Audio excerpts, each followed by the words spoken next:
Welcome to our deep dive. If you're joining us today, you are likely the kind of person who is always looking for that extra edge. Right, that hidden piece of knowledge that just, makes everything click into place. Exactly. So today we have a really fascinating mission. We are cracking open Rhonda Byrne's book, The Magic.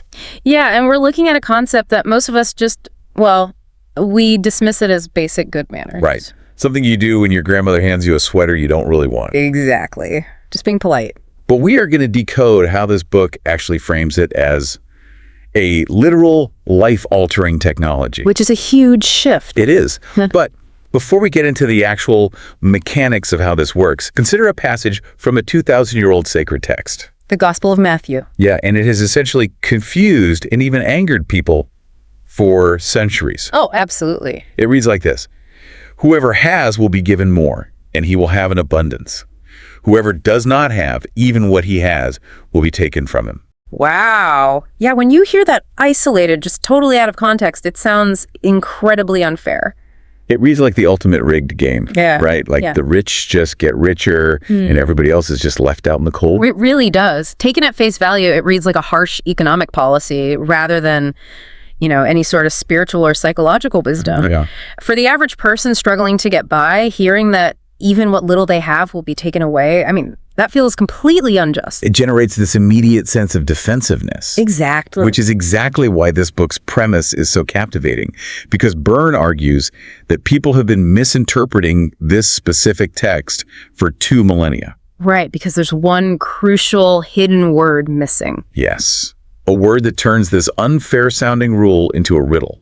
And when you solve the riddle, the entire paradigm just flips. And that hidden word is gratitude. Gratitude. Okay, let's unpack this, because what the magic is doing here is framing gratitude as the operational code of reality itself. It's basically saying that if you learn how to wield the specific psychological tool, your physical life transforms. But to really understand how to apply it, we first have to look at what the book refers to as the physics of saying thanks. Right. And what's fascinating here is that the book anchors the concept of gratitude directly to universal law. Specifically the law of attraction, right? Like attracts like. Exactly. But it doesn't just stop at psychological concepts. The author goes a step further and links this mental practice directly to Sir Isaac Newton's fundamental law of motion. Okay, so that would be Newton's third law. Yeah. Every action always has an equal and opposite reaction. Yes. Applying that hard science to the invisible world of human emotion is the core thesis here. Okay. The book argues that the action of giving thanks absolutely must cause an equal and opposite reaction of receiving. So it's not just a probability.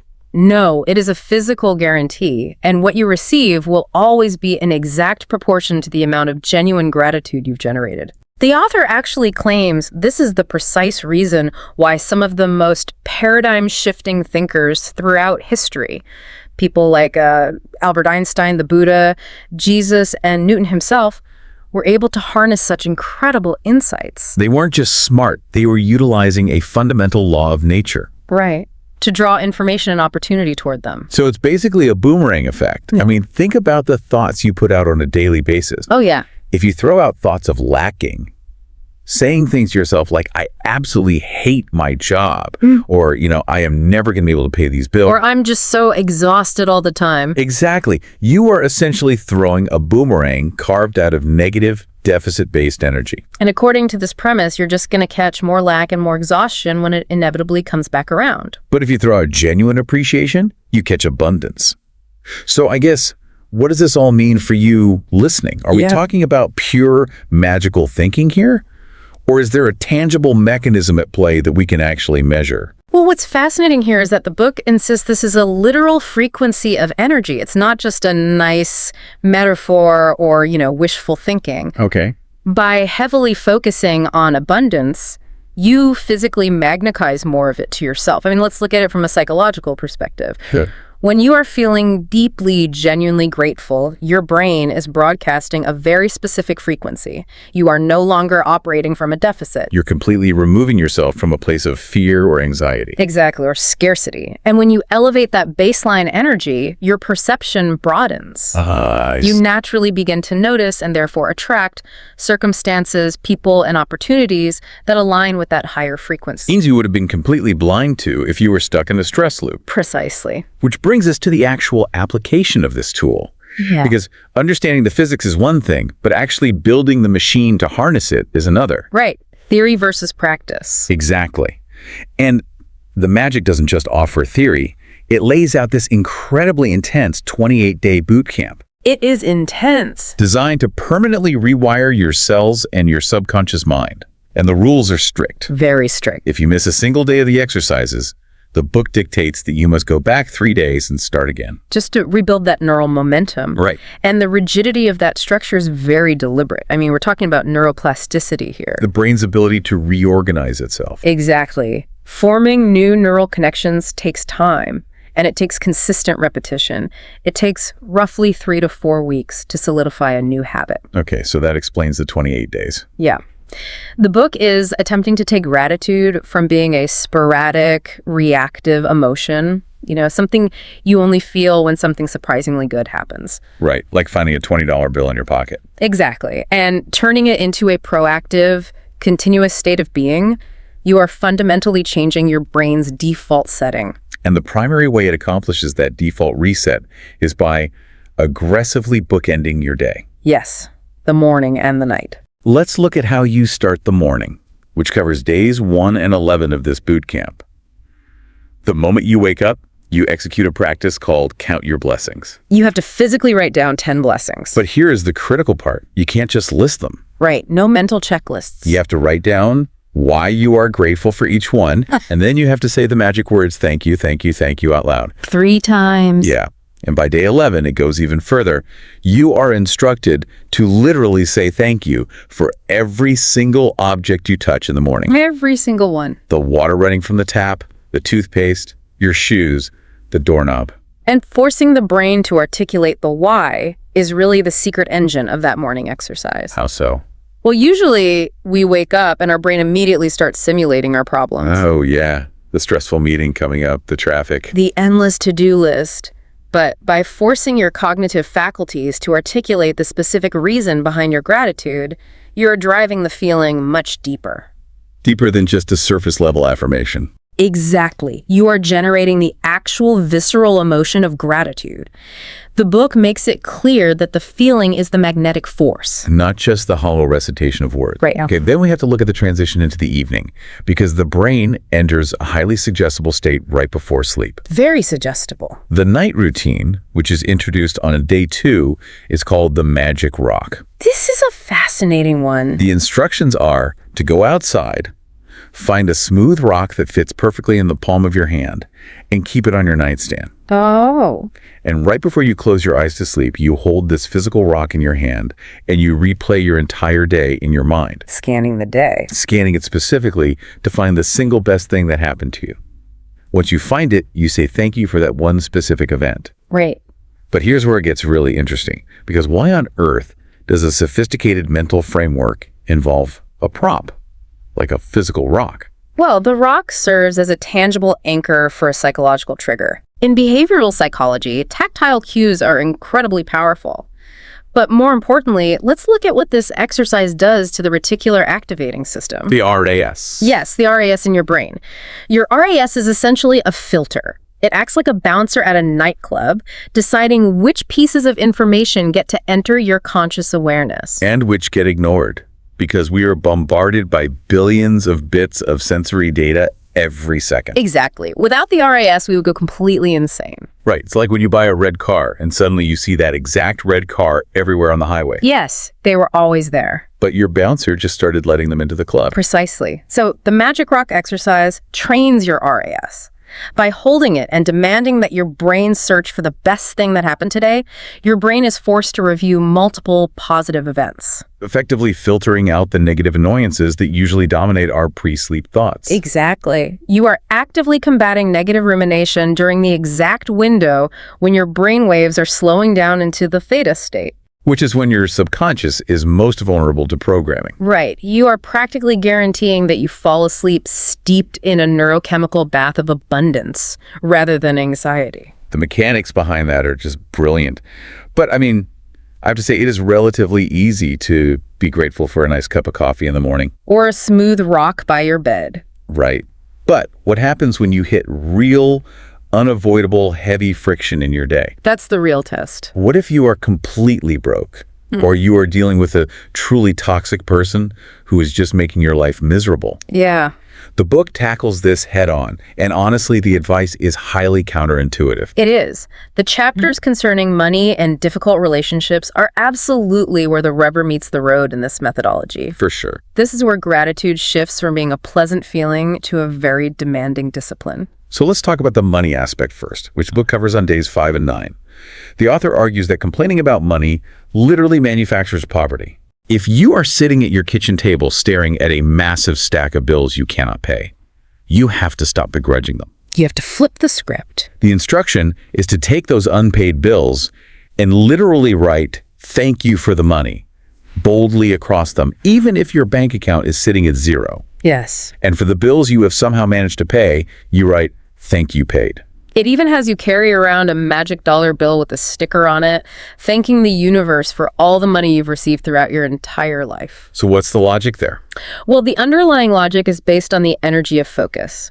When you look at an unpaid bill and feel a sinking sense of dread, your entire physical and energetic being is focused on lack. You are broadcasting the panic of not having enough. Exactly. By forcing yourself to write, "Thank you for the money" on an unpaid bill, you are intentionally overriding that deeply ingrained fear. With gratitude for the service that the bill represents. Yes, you are acknowledging the electricity that kept your food cold or the roof that kept you dry. Okay, but I have to push back here on behalf of you listening. Fair enough. Because frankly, this sounds borderline delusional. I can see that. If I am staring at a $500 electric bill, and I have $50 to my name, writing "thank you" on it feels like toxic positivity. Right. It feels like you're ignoring the problem. I am in crisis. I can't just pretend the bill is a blessing when it might cause my family to lose our lights. It feels like denying reality. Well, if we connect this to the bigger picture, the goal isn't to deny the reality of the debt. Okay. The goal is to change your psychological relationship to it so you can actually solve it. How did that work? Think about what panic does. Panic paralyzes the brain's prefrontal cortex, which is the exact area you need to generate creative solutions to make that $500. Shifting from resentment for what you owe to appreciation for the service already rendered drops your stress level. It moves you out of a state of taking things for granted. Exactly, which the book argues is the root cause of the lack in the first place. So by neutralizing the panic, you actually free up the cognitive bandwidth to fix the problem. Precisely. That makes sense. And that leads right into how the book handles relationships on days 3 and 15. Oh, this is a tough one. Yeah, the author states a staggering ratio. It takes 10 blessings to fix the damage of just one single complaint in a relationship. 10 to 1. If you have a broken relationship, what the book intensely refers to as the hot coal of anger, you are instructed to sit down and find 10 things to be genuinely grateful for about that specific difficult person. Just to heal the emotional pain. Again, the pushback here, thanking a toxic ex who betrayed you, feels impossible. It does, but the book uses the analogy of holding a hot coal for a very specific reason. Right. If you hold on to burning anger toward an ex-partner or a bad boss, you operate under the illusion that you are punishing them. But you are the only one holding the burning coal. Exactly. You're the only one sustaining tissue damage. That's like the old quote, holding on to resentment is like drinking poison and waiting for the other person to die. But finding 10 things to be grateful for about someone who hurt you, I mean, that is heavy lifting. It is. It's almost like emotional martial arts. You are taking the heavy, downward momentum of a massive stressor, like a painful breakup. And instead of resisting it and getting crushed, you use that momentum to flip your mindset into positive energy. You are neutralizing the threat by finding the hidden gold in it. The concept of emotional martial arts is a perfect way to frame it. You are neutralizing the emotional charge. Okay. When you force your brain to find 10 things to be grateful for about a difficult person, you are absolutely not saying their bad behavior was acceptable. You are excusing it. Not at all. You are simply refusing to let their past behavior dictate your current internal emotional state. You are taking your power back by extinguishing the hot coal. Exactly. Building on that idea of actively flipping negative momentum, the magic offers these very specific, almost gamified, on-the-go tools. To halt a bad day in its tracks. Right. Day 7 is literally based on the classic Walt Disney movie Pollyanna, and it's called The Glad Game. This one is intense. Basically, when a sudden negative situation strikes, let's say your car breaks down or you lose your job, Right. you immediately, in that very moment of crisis, have to find 10 things to be glad about. I'm glad I wasn't on the highway when the tire blew. Or I'm glad I now have the time to pivot to a career I actually care about. It is a highly aggressive reframing technique. Designed to stop a downward spiral instantly. Yes. Then on day 6, there is the invisible manager. You were supposed to imagine an invisible manager following you around at work with a clipboard. Taking notes. And your entire goal for the day is to give this unseen manager a massive overflowing list of things you are grateful for by the end of your shift. And then there's day 10. Oh yeah, magic dust. You have to consciously sprinkle invisible magic dust on at least 10 service workers a day. By looking them directly in the eye and offering profound, genuine thanks for their help. I read this and thought, well, on one hand, this sounds completely exhausting. You're constantly on high alert. Right. But on the other hand, the biological payoff must be massive to actively hunt for the good rather than just defaulting to voting with your coworkers. Oh, the psychological safety this framework creates is profound when you look at the autonomic nervous system. How so? Well, the autonomic nervous system has two main branches. The sympathetic, which controls your fight or flight stress response, Okay. and the parasympathetic, which controls rest and digestion. Right. It is physically, neurologically impossible for the human body to activate both simultaneously. Oh, wow. You cannot feel deep anxiety, fear, or anger at the exact same moment you are feeling genuine gratitude. The neural networks are mutually exclusive. You literally cannot flood your body with cortisol and panic if you are genuinely thankful for the barista handing you a coffee. Exactly the point. By playing the glad game or looking for things to report to your invisible manager, you are actively blocking your body's stress response. You are keeping your parasympathetic nervous system engaged. Yes.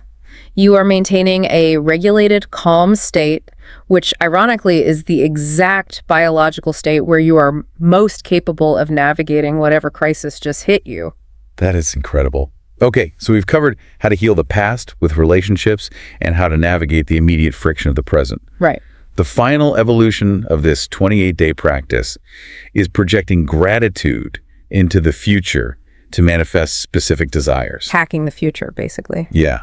I can see how pre-thanking the universe works. On days 13 and 14, you write down your top 10 desires and you repeatedly say thank you as if you already have them. And the book even notes that the number 3 is the mathematical number of new creation in the universe. Which is why you say it 3 times. Exactly. You even pre-thank your daily schedule going perfectly before you leave the house. Setting the tone.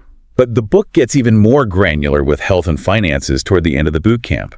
Can you walk us through how those specific future casting days work? Absolutely. This is where the practice shifts from being reactive to highly proactive. Okay. On day 16, the focus turns to physical well-being. Instead of going down a rabbit hole of frantically researching a disease you might be worried about online. Which just generates massive fear. Exactly. Instead of doing that, you spend 1 minute visualizing the ideal state of health in your body. You deeply thank your body for that perfect health as if it is your current reality. Right.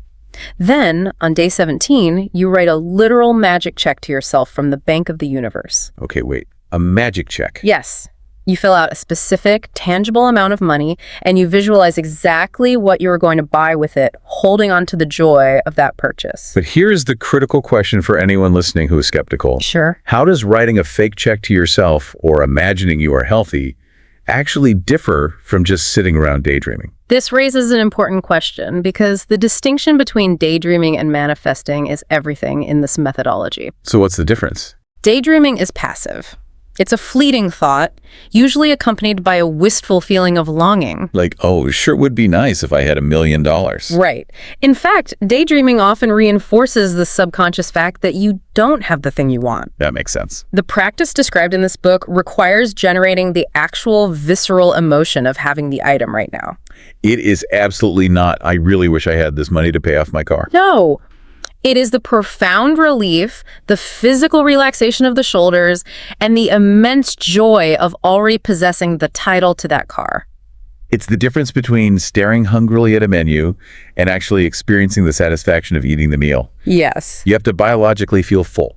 That analogy hits the nail on the head. And the book insists that the how The logistical, mundane way this desire will eventually manifest is not your job to figure out. Because trying to figure out the how creates doubt, anxiety, and friction. Exactly. Your only job is defining the what and generating the deep emotional gratitude for it. By holding that emotional state, you align your actions, your subconscious awareness, and, according to the book, the energetic laws of the universe. To bring that reality into existence. Yeah. So bringing this all together for you listening, gratitude, according to the magic, isn't just a polite response you deploy when someone holds a door open for you. No, it's way more than that. It is the active operational code of reality.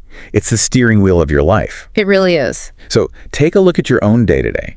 When you're sitting in brutal traffic or dealing with a passive-aggressive email or looking at a bank account balance that just stresses you out, ask yourself, Are you unintentionally counting your troubles and multiplying them? or are you deliberately, forcefully counting your blessings and shifting the very fabric of your reality? It requires extreme vigilance. It's a choice you have to make minute by minute. Especially when the friction of daily life tries to pull you back into a deficit mindset. It really is the ultimate mental discipline. It is. But before we wrap up today's deep dive, there is one final, truly mind-bending concept that the book touches on during day 8. Oh, right. Which is technically about blessing your food, but it involves a very brief mention of quantum physics. Yeah. And I think it completely reframes everything we've talked about. Yes. The book mentions the observer effect found in quantum mechanics. Right. In quantum physics, there is a proven principle that the mere act of observing a quantum particle actually changes the behavior and the state of that particle. It's so wild to think about. It is. Electrons will behave as waves of infinite possibility until a scientist observes them. At which point they collapse into a single physical particle. Exactly. The observer and the observed are intimately physically connected. The universe responds to being watched. Which is just wild to think about. It really is. Yeah. So I want to leave you with a provocative thought to mull over today as you go about your routine. Okay. If simply observing a quantum particle at a microscopic level literally alters its physical state, what happens on a macro level? Wow. What if the hyper-focused observation of your daily life through the intense, deliberate lens of gratitude is not just a psychological trick? What if it is literally altering the physical material structure of your reality right before your eyes? Exactly. What if by simply looking at your life with true thankfulness, you're collapsing waves of possibility and rearranging the actual atoms of your future? It suggests that we are far more powerful architects of our circumstances than we ever realized. Without a doubt. Remember that 2,000-year-old riddle we started with. The game isn't rigged against you after all. Not at all. It turns out if you have the missing word, the game is rigged entirely in your favor. Whoever has gratitude will be given more.